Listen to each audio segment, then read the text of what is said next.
Hey guys, Scott here from the Mental Metal channel and mentalmetaldetecting.com. Today I want to take you through what reactivity does to some of these signals. If you're out in the wild and you're doing some metal detecting, you decide you want to raise your reactivity up a little bit.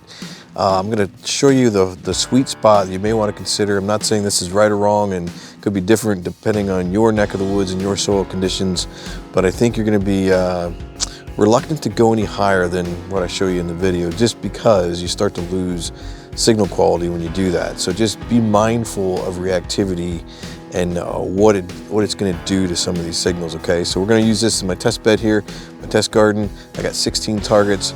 I'm going to show you my coin program that I made with the default of reactivity of 1, and then we're going to slowly bump it up until we get to like 3. And I think you're going to be pretty mystified when you hear what it does to some of these targets at 3. Okay, so let's get going.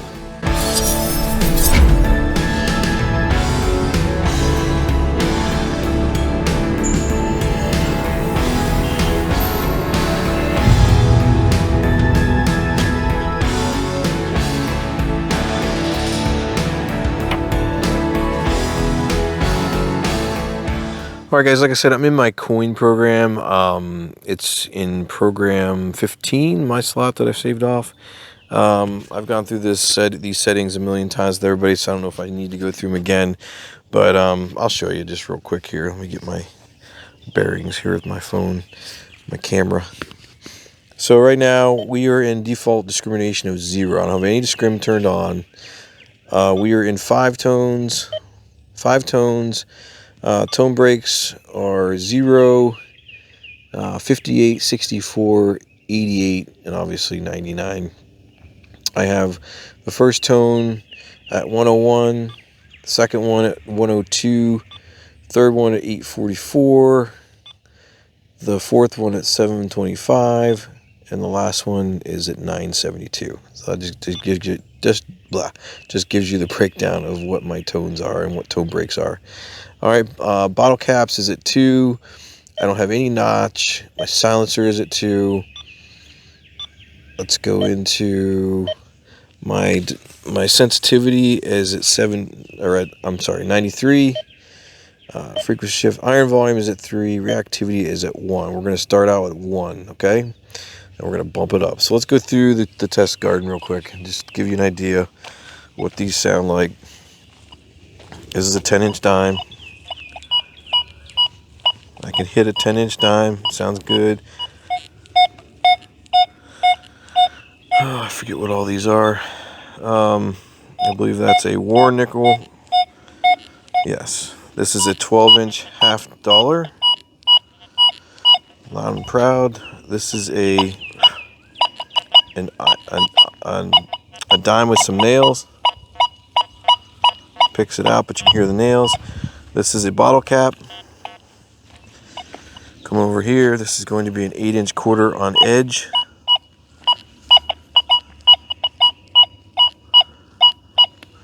This is going to be, I believe, geez, I forget. Oh, this is a 8-inch V nickel at 61. This is your 9-inch dime, silver dime. Or no, barber quarter. I'm sorry, barber quarter. This is your 1903 Indian head penny, ringing up at 86. And this is going to be your 10-inch 3-ringer, 83, 84. And in the last row, we have a suspender clip that's down 9 inches. Crushes that, 85. We also have a silver thimble at 9 inches. Crushes that. We have a pull tab. That's 73. That's 6-inch pull tab, by the way. This is going to be, what is this signal? I forget. Oh, this is the 10-inch large cent. Has some iron contamination in there, but it still picks it up. This is going to be,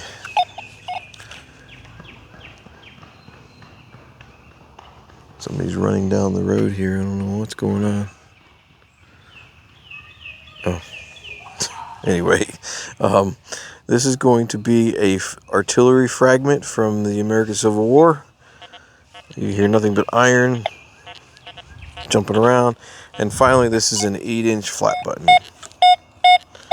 So here's everything pretty good. Now let's bump up the reactivity a bit.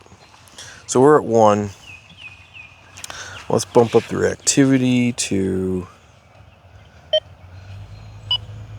let's go to 2. Let's see if we still hear all these signals. I'll run through them pretty quick. So that's first hole, yep. Second hole, yep. Yep. So I just raised reactivity up a little bit. This is that hole with the nail and a dime. So it still picks out the dime, but it's getting harder. The signal's shorter. So when you raise your activity, you shorten the signal. Obviously that's bottle cap. Coming over here. That's your 8-inch or your quarter on edge. 8 inches. Still gets it. Still gets that one. That one's good. That one's good. That's your 10-inch 3-ringer. Starting to distort the signal a little bit, but you still get it. Suspender clip, no problem. Silver thimble, no problem. Pull tab, no problem.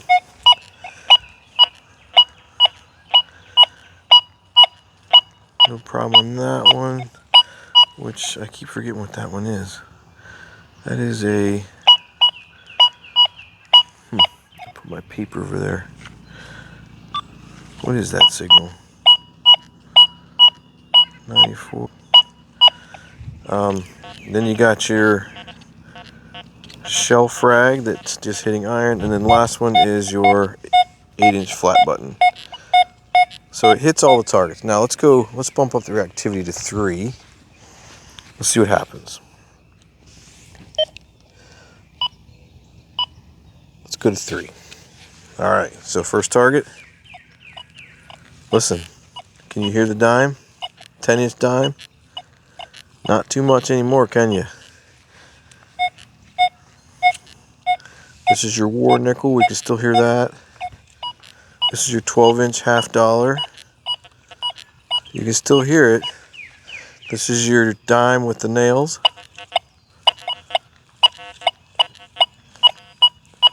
Yep, you can still make it out. Still getting it. Bottle cap. Quarter on edge. Hear how it's distorted a little bit? You can still get it though. This is your V nickel. Boy, it doesn't sound good at all, does it?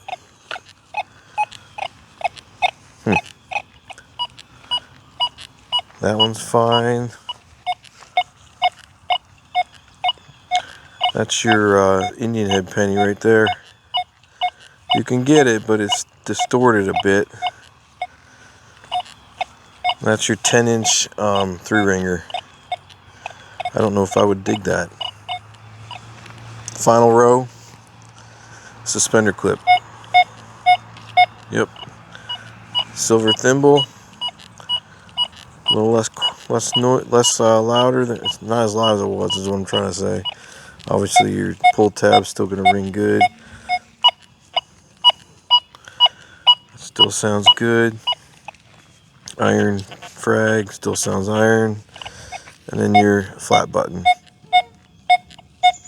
So what's our lesson learned here, folks? So I think the key takeaway here on the Deus II is you got to be careful how much reactivity you use, because the more you use, you're obviously going to lose depth, and you're going to also distort your signal a little bit. So remember, the higher the reactivity is basically the same as the recovery speed on something like the Equinox. You're shortening the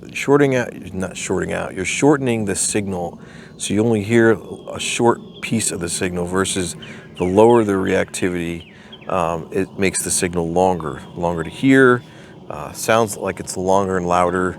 So you just have to be careful, right? So there is a sweet spot for these some of these programs. So you just have to play around with it a little bit and make your own judgment based on your own testing. But for me in my test bed, I don't think I'm going to go any higher than 2.5, 2. I think 2 is probably going to be my limit, honestly, as far as what I want to set up with. Now, if you're in a very trashy condition, everything's going to be shallow, sure, you can crank up that reactivity and you're going to be fine. So don't think for an instance that you can't go higher than 3. You certainly can, but if you're digging for deep targets, you don't probably want to have a reactivity up there around 3. I think it's going to hurt you more than it's going to help you. But if you're in shallow targets, shallow trashy targets, permissions, sure, raise up that reactivity, get in between those signals and pull out those good ones. That's when you use the high reactivity. And that's why you have like Deus fast and programs like that. All right, I hope this was educational. Hope you got something out of it. If I'm crazy, if I'm doing something wrong, please let me know in a comment. And if I'm doing something good, let me know as well. I'd appreciate it. So right now, that's it for me tonight in this video, and I will see you again in another Mental Metal video. Thanks for watching.